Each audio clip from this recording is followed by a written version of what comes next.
اللہ وحدہ لا شریک ہے، بے شک اللہ کے سوا کوئی عبادت کے لائق نہیں۔ عبادت صرف اللہ رب تعالیٰ کی، جو پوری کائنات کا مالک و مختار رب اور پالنے والا ہے تمام عالمین کا۔ سبحان اللہ۔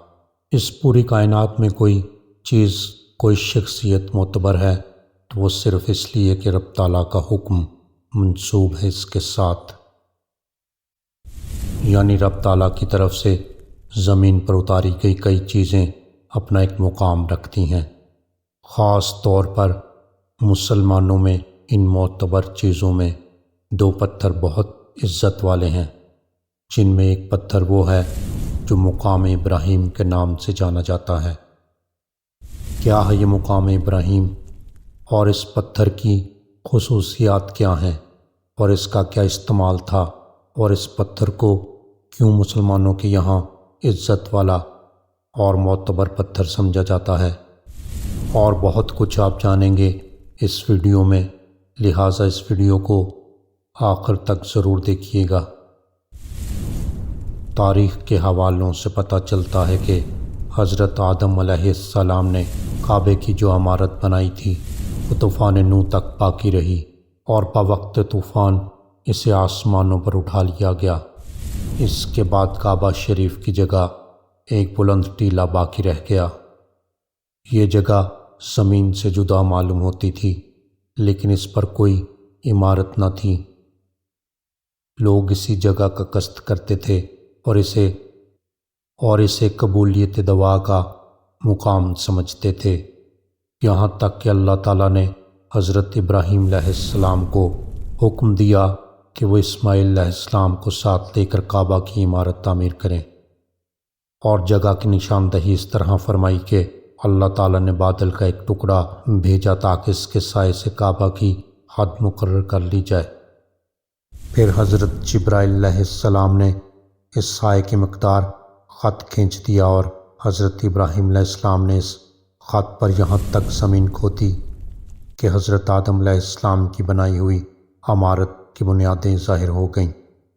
پھر اس عمارت پر آپ علیہ السلام نے عمارت کی تعمیر شروع فرمائی۔ چنانچہ حضرت اسماعیل علیہ السلام پتھر لاتے اور آپ علیہ السلام ان پتھروں کو گارے سے جوڑ کر لگاتے جاتے۔ جب عمارت آدمی کے قد جتنی بلند ہو گئی تو آپ علیہ السلام کو ایسی چیز کی ضرورت ہوئی جس پر کھڑے ہو کر تعمیر جاری رکھ سکیں۔ چنانچہ آپ علیہ السلام نے حضرت اسماعیل علیہ السلام کو حکم دیا کہ وہ ایک ایسا پتھر لائیں جس پر کھڑے ہو کر میں تعمیر کا کام کر سکوں۔ آپ علیہ السلام پتھر کی تلاش کے لیے جبل ابو قبیس پر تشریف لے گئے۔ راستے میں حضرت جبرائیل علیہ السلام ملے تو انہوں نے حضرت اسماعیل علیہ السلام کو دو پتھروں کا پتہ بتایا جو حضرت آدم علیہ السلام کے ہمراہ جنت سے زمین پر آئے تھے، اور یہ پتھر بڑی برکت والے ہیں۔ آپ انہیں نکال کر ایک حضرت ابراہیم علیہ السلام کے لیے لے جائیں اور دوسرے کو خانہ کعبہ کے گوشے میں دروازے سے دائیں طرف لگا دیں، تاکہ جو بھی اس گھر کا طواف کرنے آئے تو اسے چوم کر طواف شروع کرے۔ حضرت جبرائیل علیہ السلام ان پتھروں کو لے کر حضرت ابراہیم علیہ السلام کے پاس پہنچے۔ پھر حضرت جبرائیل علیہ السلام نے حضرت ابراہیم علیہ السلام کی بارگاہ میں عرض کی کہ اس پتھر حجر اسود کو خانہ کعبہ کے گوشے میں رکھ دیں۔ چنانچہ اسے ایک مقام پر رکھ دیا گیا اور دوسرے پر کھڑے ہو کر تعمیر کا کام شروع فرما دیا۔ دوران تعمیر حضرت ابراہیم اور حضرت اسماعیل علیہ السلام دعائیں بھی کرتے رہے۔ ارشاد باری تعالیٰ ہے، اور جب ہم نے بنایا خانہ کعبہ کو لوگوں کے جمع ہونے کی جگہ اور امن کی، اور بنا لو مقام ابراہیم کو نماز پڑھنے کی جگہ، اور ہم نے ابراہیم اور اسماعیل کو حکم بھیجا کہ تم دونوں میرے گھر کو پاک کرو، طواف کرنے والوں اور قیام کرنے والوں اور رکوع اور سجدہ کرنے والوں کے لیے۔ یہی وہ پتھر تھا جس پتھر پر کھڑے ہو کر حضرت سیدنا ابراہیم علیہ السلام نے حج کا اعلان فرمایا تھا۔ اس پتھر کے پاس دعا قبول ہوتی ہے۔ تعمیر کے دوران خانہ کعبہ کی عمارت جیسے جیسے بلند ہوتی جاتی، یہ پتھر بھی اللہ کے حکم سے بلند ہوتا جاتا تھا۔ حضرت سیدنا ابراہیم علیہ السلام کے مبارک قدم پتھر کے جس حصے پر لگے تھے وہ نرم ہو گیا تھا اور قدموں کا نشان پتھر پر چھپ گیا تھا۔ یہ پتھر خانہ کعبہ سے تقریباً 13.25 میٹر دور مشرق کی جانب نصب کیا گیا ہے۔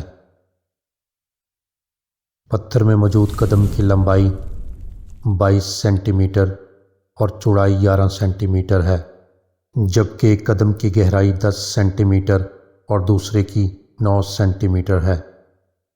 پہلے پتھر پر انگلیوں کے نشان بھی تھے، اب پتھر پر انگلیوں کے نشان نہیں ہیں، کیونکہ پہلے یہ پتھر کسی چیز وغیرہ میں محفوظ نہیں تھا اور لوگ برکت حاصل کرنے کے لیے اسے چھوتے اور چومتے تھے، اس لیے انگلیوں کے نشانات باقی نہ رہے۔